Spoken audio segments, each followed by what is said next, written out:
Welcome to the Featured Anime Podcast. I'm your host, Jack. And I'm Rick.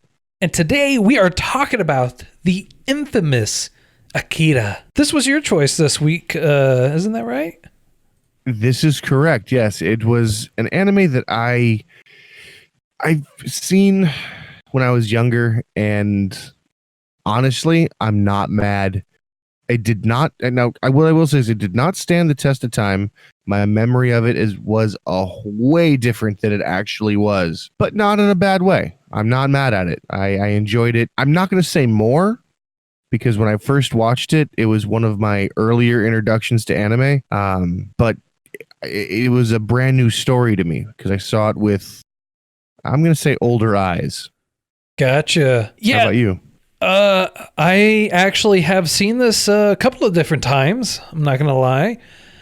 And every single time I watch it, I honestly take something a little new away from it every single time. Now, one of the interesting things about it is at the time of recording and watching it, we were watching it in August 2019 and recording it also in August of 2019, and the movie takes place in August 2019. Yeah, that was. I'm not gonna sit here and lie and say that was one of my deciding factors on choosing it, but it's one heck of a happy coincidence. It is a awesome coincidence. Now, what Akira is about is it takes place in 2019, and as stated during the last featured anime podcast, it originally came out in 1988, July 16th, 1988.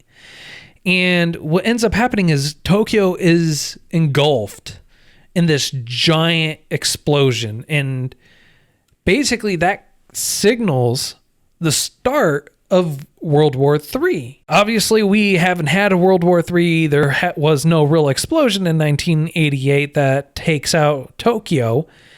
But in 2019, this is after it, and Tokyo's and Japan as a whole is not surviving that well. It's riddled with gangs. There's problems everywhere. Drugs and weapons run rampant. It's basically a free for all, and it's almost a military power, or unless you have a ton of money or you're a corrupt politician, which would have a ton of money, you're kind of SOL. And there's a lot of riots, and there's a lot of, espionage going on as well. Well, I would say that the riots aren't so much part of everyday life so much as it is rampant religion. Now, I've got nothing against religion. I want to point that out. But in this particular movie, I watched it with new eyes, basically. I didn't realize how anti-government and anti-establishment this actually is.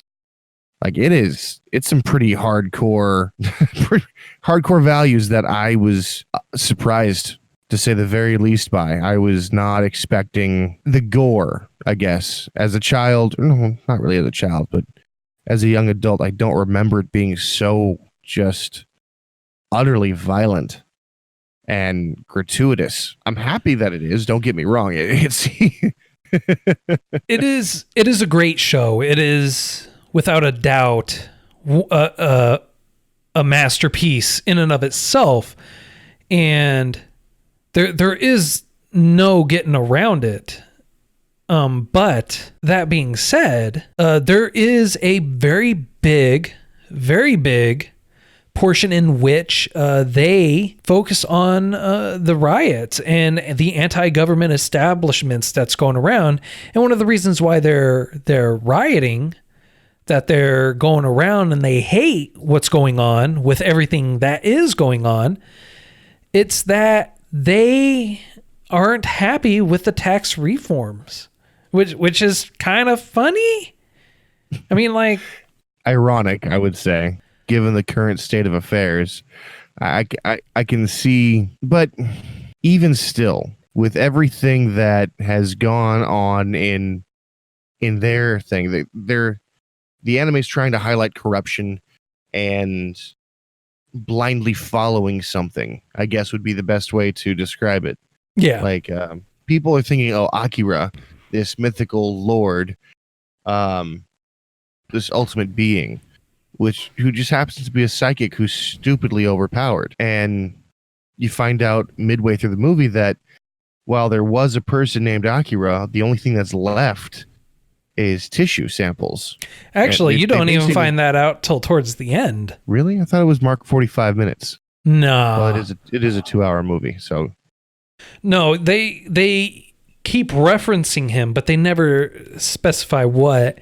And then at like, I don't know, maybe an hour into it, you see the Colonel go down into this underground bunker where the stadium for the 2020 Olympics is going to be held in Tokyo. And down there in this tightly contained negative semi-degree Celsius room or whatever is where this number is, number 28, Akira. And that's where he is. Now, they still, to that point, you still don't know the details. It's like, is he cryogenically frozen, but he's still whole? Like, what's the deal? What's going on with that? I would say that the only thing you know for sure is that he has been contained. But yeah, the extent in which they make it seem that he needs to be guarded, you know? It's a secret that the governments of past would long love to forget. Like they are wholeheartedly do not want to be there anymore. And the weird thing is you've got these 3 kind of like psychic kids. The thing that sets everything off is one of the psychic kids has been, I don't know if rescued is the appropriate term, but he's been taken away from one of the facilities. For what reason, you're not really sure. They never really expand on that other than, you know, it's the right thing to do. So action without follow through, I guess, would be a really good way to describe what's going on. And the guy who's trying to save the Esper, let's call him, ends up dying, being shot to death by shot to police. death is quite the understatement. I mean, well, yeah, his body was excessive riddled. force. No, the excessive force does not do justice what they do. All right. Yeah. Like quite literally, it's like the dude is already shot. Then they walk up to the guy, and then they just like 10 cops, all of them with automatic machine guns, just lay into the body that's there, with him still twitching, trying to point the gun. It's like, bro, you could just walked over, kick the gun, and be done with it. But no, everyone just like riddles him with holes. And I have not really a feeling so much as an opinion on that. I think that was just an over dramatized representation of the animators and or the author's view of brutality in the police force. Well, it could have been the fact that this is taking place during an oppressive time with super corrupt politicians that, you know, that's how they chose to portray it. Now, but the weird part to me is the only really, I'm not going to say sane person, because I don't think anybody in that project could be considered safely sane. But the only person who didn't seem to lose their head was the military guy, the colonel. When they tried to strip him of his authority, he's like, you know what? No, you guys are doing it all wrong. You don't understand the situation. You left it to me to try to handle this. Well, yeah, even the Colonel Shikishima, even he was kind of moving to a point to where he was like losing control of everything. Yeah, but I don't think he was corrupt. I mean, like, we don't know. I mean, that's the only way. I mean, like, I would agree. He did not appear to be corrupt, but there is no way to know for sure, like, the whole deal with it. I mean, like, quite literally, he could have been, because of how charismatic he was and everything, and him constantly saying, short-sighted fools and everything like that. And which is right. You know, most of them are short-sighted or fools, or pick your slogan for them. I have a feeling that he was written in such a way to endear him to the crowd, to endear him to the populace, to make us seem to think that he was like not necessarily the only hope, but the correct choice for everyone, and that everybody else was either backstabbing, conniving, money grubbing, or just plain greedy. Which I agree with. I mean, like, and you can definitely tell that one of the characters, one of the politicians that you learn, who Kay, another main character, a female main character, one of her friends is walking around with. It's like the dude looks like a rat. Like, quite literally, he has the buck teeth. He's waddling around. It's like he looks like a rat. And then when he dies looking like a rat. Mouth foaming out of the mouth, pills all in his mouth from him having a heart attack or whatever it is, you know, from him grabbing all his dirty money and bonds and things like that, stuffing it into a suitcase. Well, I'm glad you brought that up, because I took that as extreme symbolism. Oh, yeah. He was unhealthy, either for himself or for the public, but he was still a public official.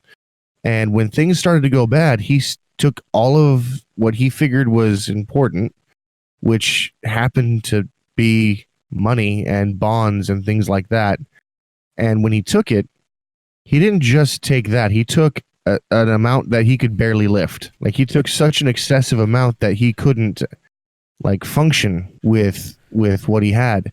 And I took the pills as probably nitroglycerin. I mean, if I'm being technical, but the fact that he didn't take just one, he shoved them all in his mouth, and it was just the greed. Well, yeah. I think that was just simple, disgusting greed. And the fact that he was trying to, in his panic, he's about to die. He's having a heart attack or whatever's going on with his health wise. And what tends to happen is when someone's panicking, they're not thinking about the repercussions. They're just like, I need to take these and I need to do it now or I am going to die. And when you panic, there's always an illogical motion to it. There's a rational thought goes right out the window. True. I just thought it was curious that his life-saving implement done in a gluttonous manner is the thing that probably killed him. Oh, that and the heart attack and everything else, because you see he's got a mouthful of pills, but he actually never swallows it because he dies trying to take it. Yeah. I just thought small side character. I mean, yeah, I guess. Maybe I'm just trying to find symbolism in a lot of stuff that maybe wasn't originally intended for that. Yeah. Possibly. I don't know. Maybe. If any of you found some deeper symbolism in this, feel free to let us know. You can reach out to us at our email, Featured Anime Podcast, and let us know what you thought of it. We'll be happy to read your thoughts on one of our episodes. Now, the main protagonist, there's actually two. Now, you have Kei, you have Shikishima, who's the colonel. Those two are pretty mainstay characters throughout the whole thing, but it really boils down to Kaneda, who is the leader of one of the biker gangs, and Tetsuo, who is his lifelong friend. They grew up together, and who has ultimately some underlying resentment towards Kaneda. Yeah, he does not like the fact that he is always saving him. Like he's needing to be saved. And Kaneda is always there to protect, if you will. Yeah. He's always there to be like, hey, I'm here. It sucks that you need me here, but I'm still here for you. Yeah. And that's a constant theme throughout. And the more so, the reason why Kaneda always saves Tetsuo is because Tetsuo is trying to do something stupid, or he's acting without thinking, and he's being an irrational adolescent, which is what they all are. And it just, you can tell, like, there's supposed to be a deeper connection between the two of them, but one of them has a deeper resentment and the other one has this overwhelming responsibility for the other. He's always looking out for him. Yeah, you could think of it like think of it as an older brother always having to clean up after the younger siblings. But the younger siblings are like, I don't need your help. I'm a big person. I can do it myself. I don't need you. And while, sometimes that's true. Sometimes the siblings don't need assistance. You're always, as an older sibling, going to want to help. Going to want to try. Yeah. And through the resentment, through the pain, if you will, of watching your siblings, watching your niece, watching whoever you're responsible for just fail. It's not a good feeling, Yeah.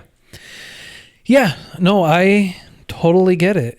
I completely understand. And he gets such a power that Kaneda cannot fight except with like almost literally shooting him. He's like, hey, I realize you're strong enough and you're fast enough, but I'm doing this for your own good. I'm trying to protect everyone, including yourself, because you're out of control. You don't see it. Everyone else is scared of you, and you think that fear is power when it's most assuredly not. Yeah. Which is kind of speaks to how the mentality is for a lot of people, regardless of how they think or feel. For a lot of people, fear is power, and it definitely plays to that mentality. For him, holding this fear, holding this power over other people and making them fear him because of his power, because of that gives him a sense of authority. And for some, that's how they rule. That's their whole viewpoint. That's the entire point of their company, their relationship.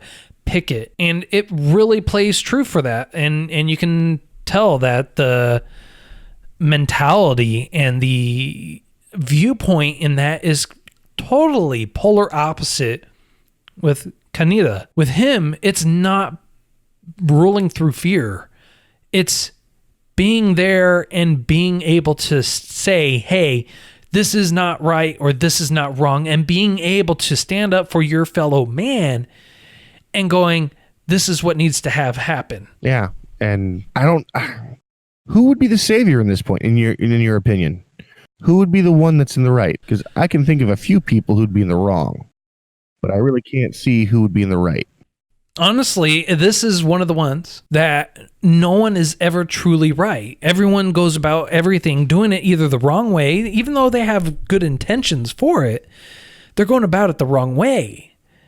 Or they're going about it in such a way where they just don't care in general, as long as they get their dessert, as long as they get what they want, the ends justify the means.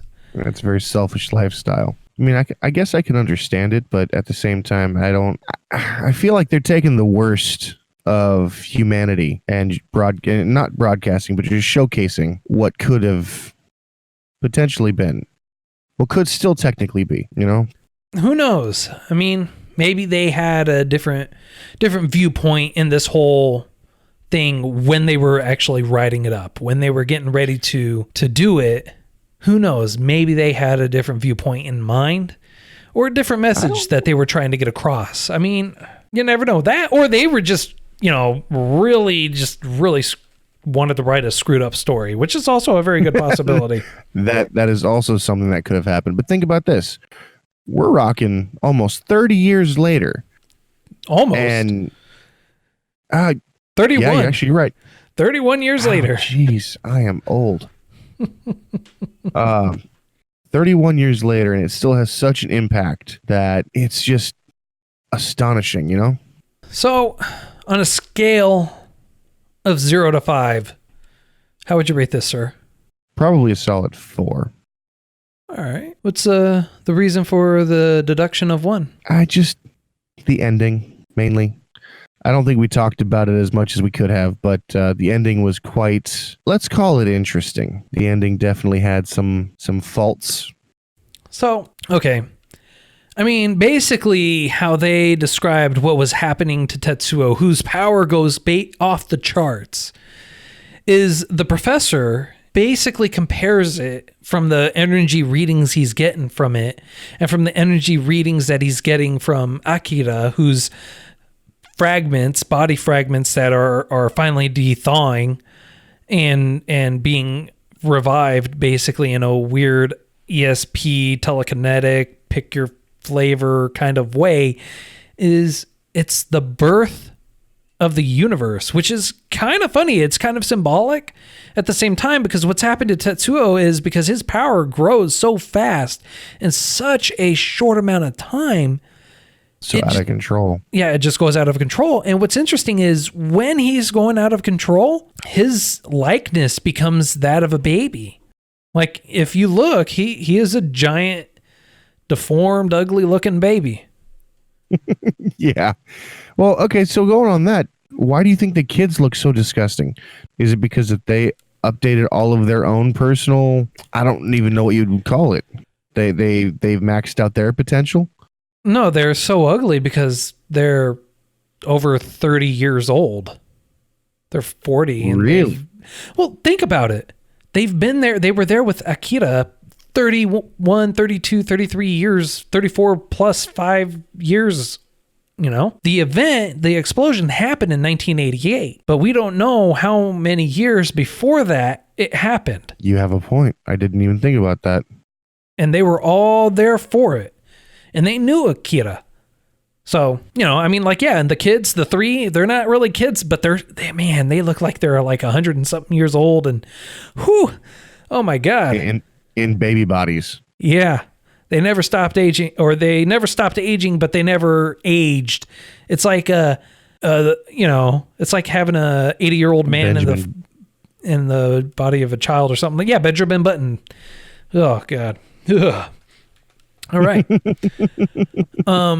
Yeah, that's kind of the ending there, is they were kind of relating it in between the two. And then it's the same thing, even at the end, when they go through it, you know, they even talk or reference, like you hear Tetsuo talking about it, and they show the universe or whatever going on, like they created another universe or something like that between him and Akira. See, I always took it as they became God, almost God to their own universe. Yeah. All right. So, and it makes a kind of sick sort of sense when you think about it, because they said that every organism has the potential to have unlimited everything. And it's possible that Akira was just the manifestation of that potential. Well, Akira and Tetsuo were both the manifestation of that potential. And with that, I give my score of slightly higher, 4.5. Really? I give it a 4.5, mainly because I have a lot of fond memories about it. Okay. The ending, though, it gave it a solid ending. Yeah, it was a confusing ending, but it was an ending. It was there is no more Akira, there is no more Tetsuo. Whatever ends up happening, it definitely gives you the ability to go, yes, they can do a sequel, but it's not going to be based on the same thing. The characters will probably be there, but it's going to be something else. It's going to be something different, and it's going to be a different spin. I hear they're doing a live action. Ooh. Well, that'd be interesting if they either continue or if they're going to do an adaptation of it. I am always weary, though, of live action movies adaptations on animes. I am always weary of it. I'm always weary of it. But we'll see how it goes if they actually do that. And for those reasons, you know, that's why I give it a 4.5. And now, next week, it's my choice. Oh, yes. I'm curious. All right. We're going to be watching Katsugeki Touken Ranbu. And what's that about? Not a clue. I was going to say, sounds foreign. It's... I couldn't help it. I couldn't help it. Yeah. It's 13 episodes long. Came out in 2017, and it's a action fantasy historical anime. So be interesting to see how it turns out. Hopefully it turns out good. Hopefully, maybe, kind of, sort of. I don't know. We'll see how it goes. But until next time, feel free to reach out to us. You can reach out to us via email at featuredanimepodcast@gmail.com, or you can tweet at us at those anime guys. And we always have a link in the show notes now. You can leave us a voicemail, be happy to play it on the air and respond to whatever it is you have to say. Until next time, I'm Jack. And I'm Rick. Later.